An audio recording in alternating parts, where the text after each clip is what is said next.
Good day, everyone. This is Pine Leaf Noodles, and welcome to DDO Players News, where we take a look at the latest news in DDO and on the tabletop. And please welcome my co-host from Ravenloft, Dracula.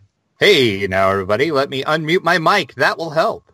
Okay. Usually helps when you're talking to a mic and it's unmuted. Just a professional podcasting tip. Just a tip on the matter, yes. We're off to a good start. Aha. It's all those people trying to invade your castle, right? Yeah, something like that. Then let's head into the most important question of all is the producer's letter out? Is the producer's letter out? No, no, no, and no. Oh. And for the next person that asks on the forum, no. Okay. A lot of people are asking on the forum in Cordovan's weekly live streams, when's the producer's letter coming? When's it coming? Soon, TM. Cordovan put up a post today on the forums that said, hopefully it will be published soon. It's been written, and assuming it makes it through the approvals process without changes, it'll be published as soon as it's approved. Okay. That sounds like lawyer speak. Pretty much, yes. So, yeah. So basically soon, whenever, Someday. someday. When we get it, we get it. It'll be like, oh, hey, look, there's the producer's letter. It's here now. Yay. And until then, don't ask, because you're going to get the soon for the answer. Then I suppose that means we should head out to the DDO Chronicle, number 268, where things are spiraling on the front cover. They are. And, of course, everybody should know where that shot is from. That's from the top of Castle Ravenloft looking down, of course. Oh, okay, from one of the towers in there. I couldn't tell you exactly which tower, but yeah. In our Chronicle, DDO Cast had a chat with Nobob, Knockback, Steel Star, and Cordovan about the making of Ravenloft and more. It was a new episode of Ask the Devs on DDO Cast, so check that out. Patrick did a great job. That was a great interview with the devs and learned some stuff about Ravenloft. So if you haven't listened to that episode, do so now. And it looks like somebody is decoding the Amber Temple. They are. That sounds so secretive. They're decoding the temple. Yeah, there's a player by the name of Krell that is actually mapping all of the Amber Temple door codes. So if you want to know where all the door codes can be found, because it's random where the door codes are placed, he's actually trying to make a list out so it'll help everybody doing that Amber Temple quest. So go over to the forums, help him out, and next time you run that quest, you'll thank him. All right. So, you mean they don't always appear at the same location? No. Okay, that shows you, because I think I've only done it twice, so I guess I didn't notice that. Yeah, no, they are random where they can show up. All right. So that's quite the undertaking he is doing, but it's going to be nice, because then you can know, hey, to get in this door, I'm going to need to go either this place, or this place, or I don't know how many places. You probably have to go everywhere anyway. Probably, yeah. I'm not sure how many places they haven't keyed in to show up in, but anyway. So yeah, so check that out and help Krell out if you would like. In the fan site news section, the Damsels of DDO go back in time. Ooh, needs some freaky music. And I'm not quite sure why it's put that way in the Chronicle, because that was the Damsels show that I was on. That's when we ran Reaper stuff, so I don't know. The only thing I can think of is because we ran Chronoscope Raid to begin with, so maybe that's why we went back in time. I don't know. But anyway, so if you want to see me run with the Damsels and die in Reaper, there's your chance. Show us up now. Click over and check it out and listen to the podcast. Episode 82 for the Damsels. And some dude named Pine Leaf is continuing his travels in Barovia. Don't know who that is. Well, yes, and trying to see whether or not I can get killed, I guess. So, are you about done? Because I know the last video I seen that you posted, you were getting towards the end. The last video I posted was going into the Abbey. Okay. So that means I've got one more left, and that, of course, is the Finding of the Sun Sword. So your Barovia adventures are about over. They're about over. It'll end with the month. And elsewhere, Axel is talking about his best and worst pug experience. So click over and watch Axel's latest video. Mickey is, of course, talking about her latest rating, as she always does. Click over to see her newest blog. Even and the crew run Giant Hold on Heroic Reaper. Check out all the Reaper excitement with even notes over on her blog. And DDO PL, which of course is the Polish DDO players, use their high voltage blade sport. Click over to watch their latest show. And It's Good to Be King is running the Slave Lords chain. You can click over and check out the archived live stream of that. And that is our Chronicle. Of course, we have our Chronicle question, comment of the week. And that is, what is the most important tip to succeed at the Midwinter Festival? To succeed at the Midwinter Festival. I'm the worst person in the world to ask that question to. I mean, I don't think I've done enough in order to have any hope to succeed. Yeah, kind of me too. I think I'm going to go back to what I said last week. It kind of goes with Rezia.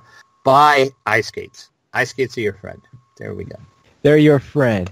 And Everina is viewing a storm on top of Castle Ravenloft. And why does she look like she has a crown on her head? Because she does have a crown on her head. That is one of the crowns you can get when you turn in Mysterious Remnants, I do believe. That's one of the options you can get as a reward. Ah, all right. You too can have a fiery Burger King crown on your head. And do the eyes come with the crown, or is that a separate? That I don't know. That might be some kind of cosmetic she's wearing, but I don't know for sure. But that is a cool screenshot, though. Then let's see what's on sale. Anything that's going to have us really going up with excitement? There is some pretty good stuff, actually. 30% off select stat and skill tomes, Tome of Heroic and Epic Learning, and the Harper Agent Enhancement Tree, all at 30% off in our DDO store this week, and that runs through February the 1st. And, of course, we have our free sample of the week, also through February 1st. You will get a greater elixir of Angel's Tears when you use the coupon code GEANGELT. Jean Glint? That's a weird code this week. Well, you got the angel in the middle, Angel T for Angel Tears, and GE for greater. That's almost like the Fortran code for... that'd be greater than or equal to. So, greater elixir, of course. Greater elixir, Angel Tears. Okay, got it. So Angel is spelled out, but everyone else is just the first letter. There you go. GEANGELT.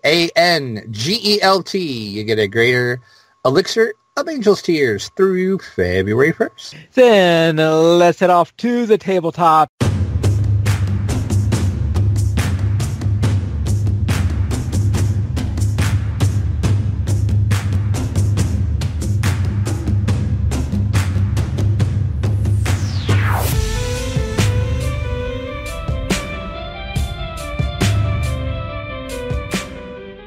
And let's see what is the latest thing coming from Renegade Studios. And it sounds like it is a clanking with some wrappings. That's right. Ooh, very mysterious, Pineley.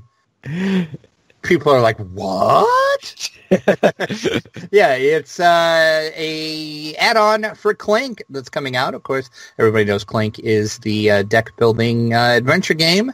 Well, it's soon going to have an add-on. It's going to have mummies. It's called The Mummy's Curse.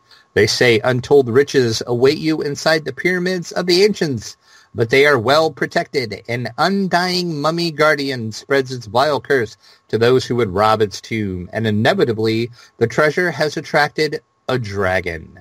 Ooh. So there you go. It's Clank with mummies. Oh, hold on. So there's still a dragon. Still a dragon.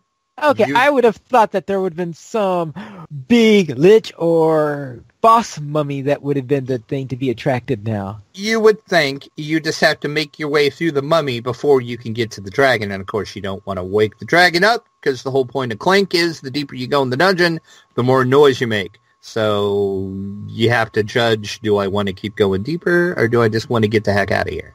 But now you have to worry about mummies and probably mummy rot and all of that fun stuff. So all of that nasty stuff. Now, if Renegade wishes for me to actually buy this game, I would really like to advise them to come up with a PC version of their app. Which I'm surprised they haven't yet. I should email my press contact I have there and ask them, why do you not have a PC version? I'm sure they're working on that. I would bet they would be. Right, because if they did have one, then I could use that to play Clank and all that stuff. But right now, I don't play Clank much because I don't feel like pulling out an iPad and doing all that stuff in order to play it. Right, exactly. So, yes, so it's Clank, The Mummy's Curse, and this will be out this spring, available at your FLGS and online retailers everywhere. Once again, it's coming from Renegade Game Studios' Clank, The Mummy's Curse. And it sounds like you have to have Clank to play this game. It's just an add-on, so you it's just the original, yeah. Just an add-on. Yep. All right. Very well, because I know that sometimes they have some that are standalone expansions. Right, yeah. From what I gathered, this is just an add-on, and you need the original Clank. All right.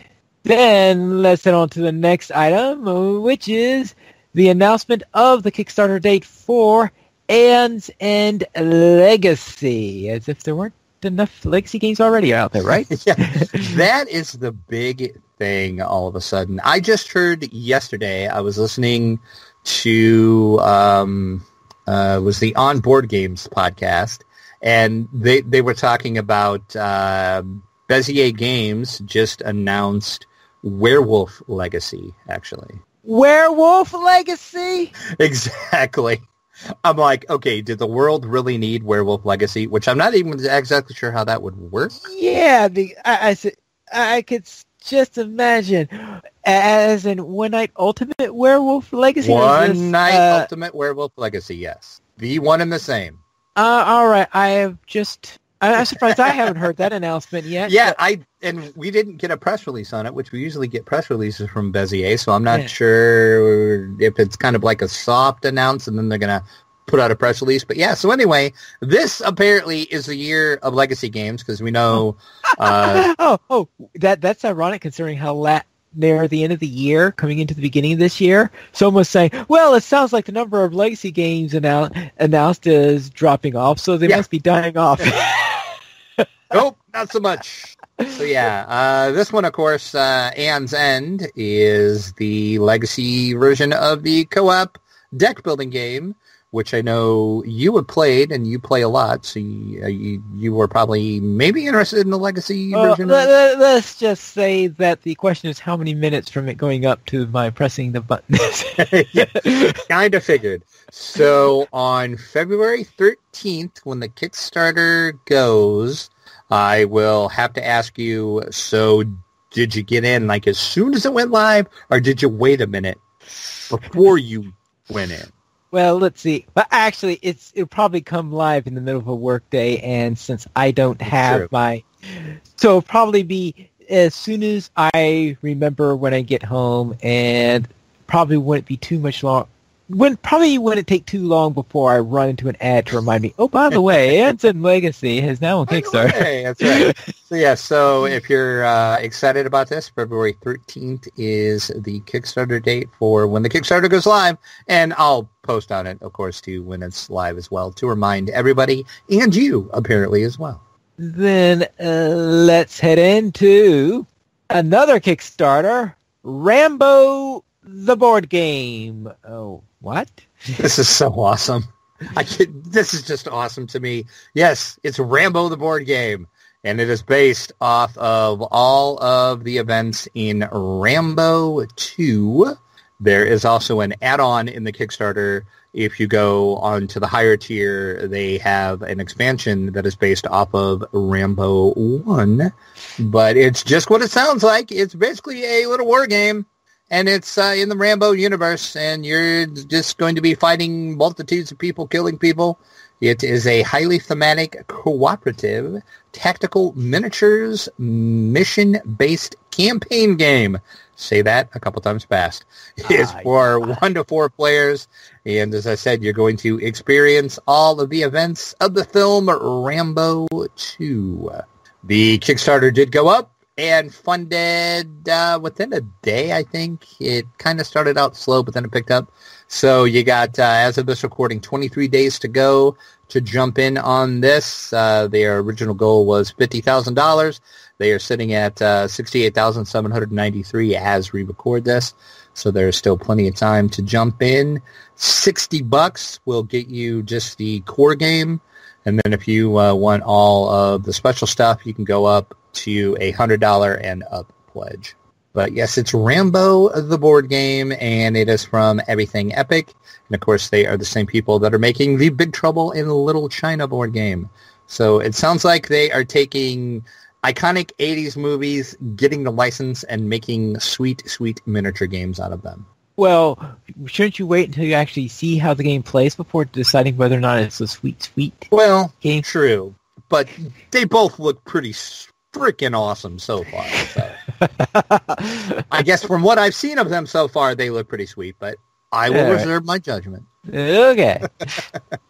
Then let's head on to what's on the screen.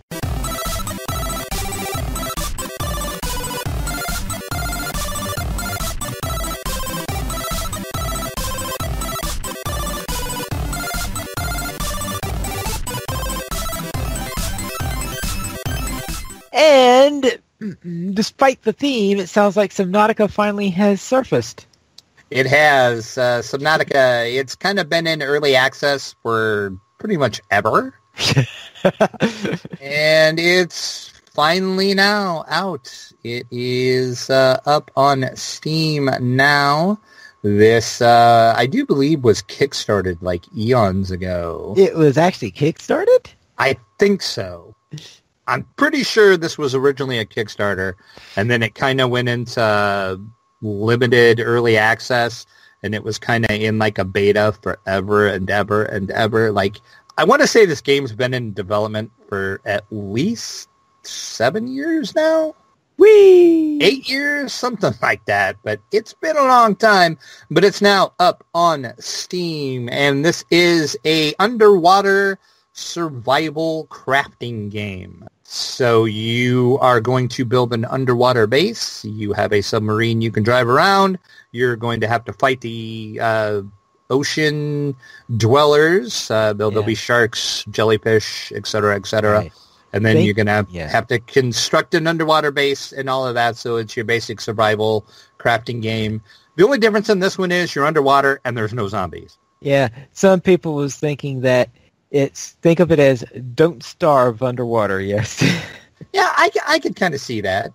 But yeah, they explain it as, after a crash landing on an uncharted world, players will navigate a wide array of ocean biomes in search of answers, from sun-drenched coral reefs to deep-sea trenches. The surroundings and life forms change as explorers delve deeper, posing new threats. Ooh. And Subnautica is going to allow players to explore the ocean and manage their health, hunger, and hydration in survival mode. You can endure the pleasure of only one life and no O2 alerts if you're going to play hardcore mode. So it sounds like it's permadeath, and you don't know when you're going to run out of oxygen. That's the hardcore mode. And you can unleash your inner visionary in creative mode and pretty much explore whatever you want, build whatever you want, and don't have to worry about dying. So several ways to play. The game, as I said, is up on Steam now, and currently it is on sale for 10% off. So it is $22.49 right now over on Steam. That is Subnautica. Then let's head into our weekend game.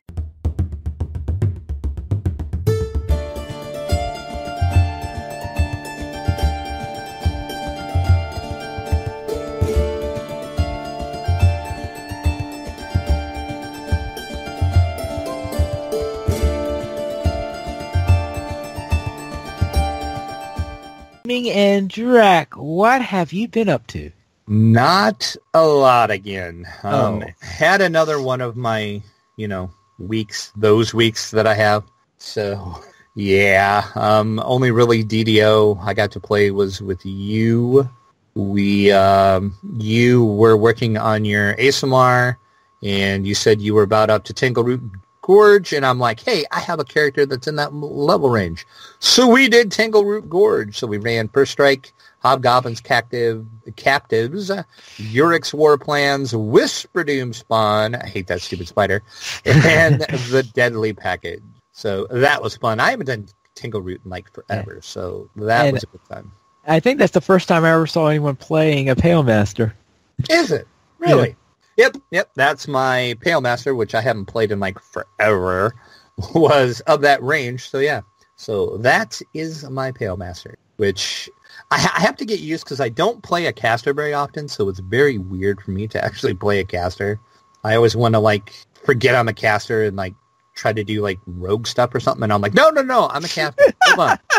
I want to fire this. I want to do this spell. I want to, yeah, that's what I want to do. So yeah. I guess that's the danger you get when you have too many alts, Yeah. Then the only other thing video game-wise that I did was, of course, 7 Days to Die. We had our 14-day horde, managed to survive that okay. So we're still going on. We raided one of the towns semi-close to us and got some stuff, and then we're working on crafting and prepping the base for the 21-day horde, which in 7 Days to Die, the 21-day horde, that's when the hordes really start to get more difficult because you have the special type zombies that will show up, which are the harder type zombies. So now here's the real question. Is everybody together now? No. Rent is still by himself. Rent is still by himself. Haven't found Rent yet. Yeah, when you find him, he's going to have been Rent. Yeah, probably. Except he really doesn't want to be found, though, so we're not really looking for him that much. But yeah. Okay. He's a loner. He's the lone wolf. What can you say? And really, with all the stuff I had on, and I've been kind of trying to like fight off this cold flu thing, whatever it is, so... I was kind of down and out a couple days with that, and then all my other issues I have going on that's just crazy right now kind of took away from my gameplay, so that's really all I did this week. So finally, I'm hoping you can save us. I'm hoping you did a lot of stuff. What did you do this week? I'll head on to my ASMR favorite soul. Before we had our meeting there, I went into House Beneath, where I ran the Depth series, so Despair, Darkness, Discord, Doom, all the Ds. They like Ds in House Beneath, apparently. And then after that, I ran Tangleroot Gorge with you. You already said all that we did with that.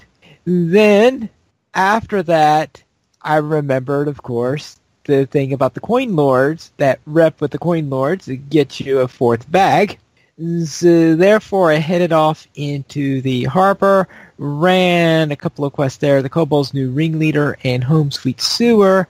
I'm hoping to find a little extra time so I could go in and take care of the waterworks. And maybe after the waterworks, I could be within striking range of getting my rep up so I can get that bag. In Minecraft, I built the Air Temple, which means now that I have then managed to finally build all 4 elemental temples within my base: fire, earth, air, and water.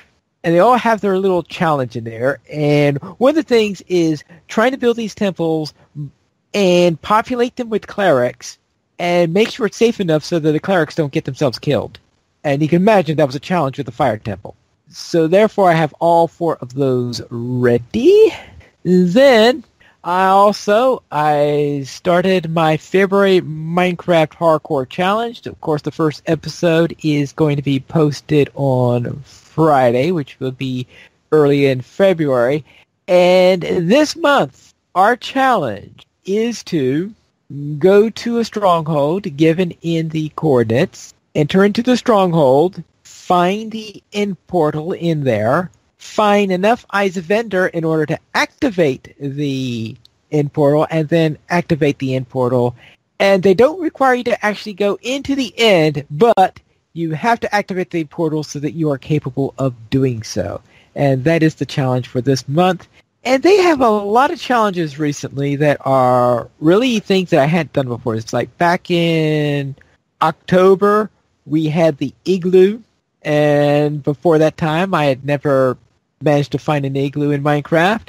And I really can't remember. Oh, that's right. November was the civil engineer one where you had the ravine with the village. So that was a little bit more typical in that way. On December, we had the mansion. Then in January, we had to take, and there had been a mansion before that.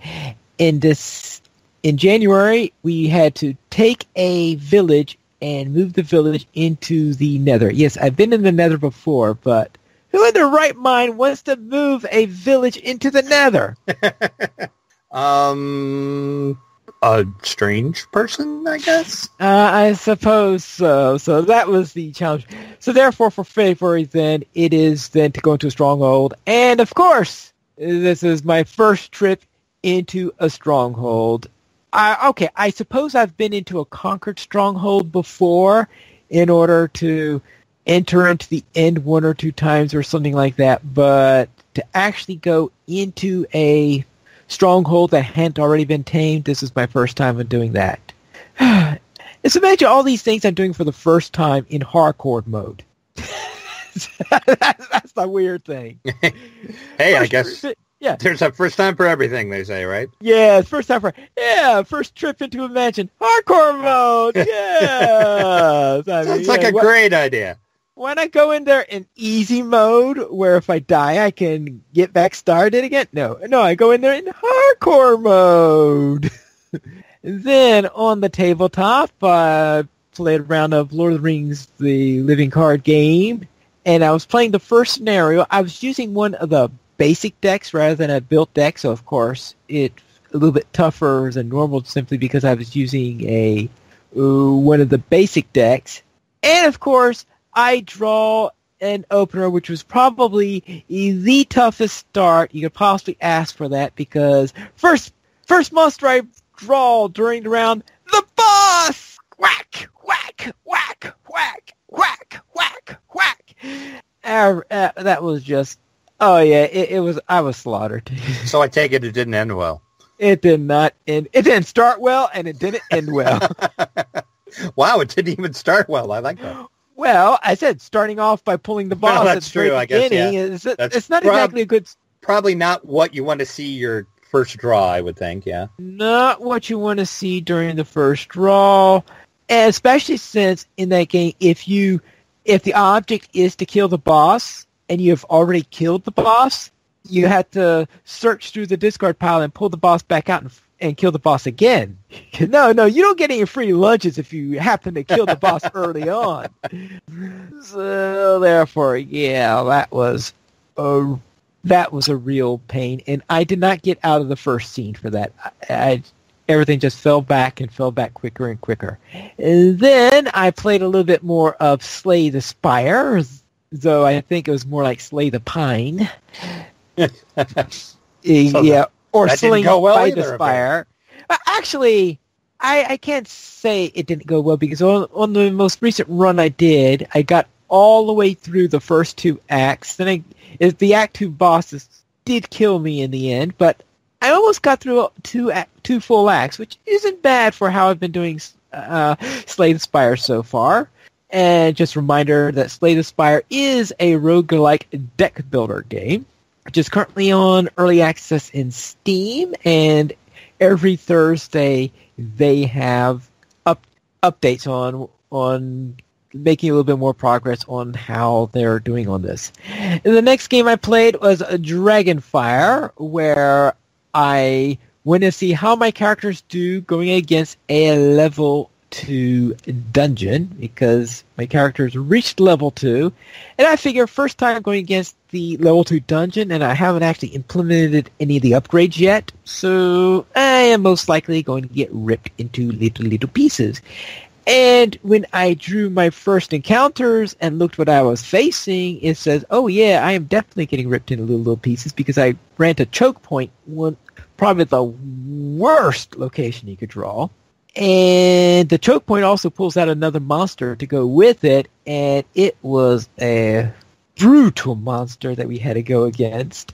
Somehow, we eventually got by it, and one of the things I did is when I was nearing the end of there, I was saying, all right, do I use up my consumables that I earned when I did this at level 1, use it up, expend it, and guarantee that I am going to finish this on this turn, or trust in a decent amount of luck, and because all I need is one card or one decent break in either of the next 2 rounds, and everything will go smoothly, and I'll be able to kill it without using the consumable.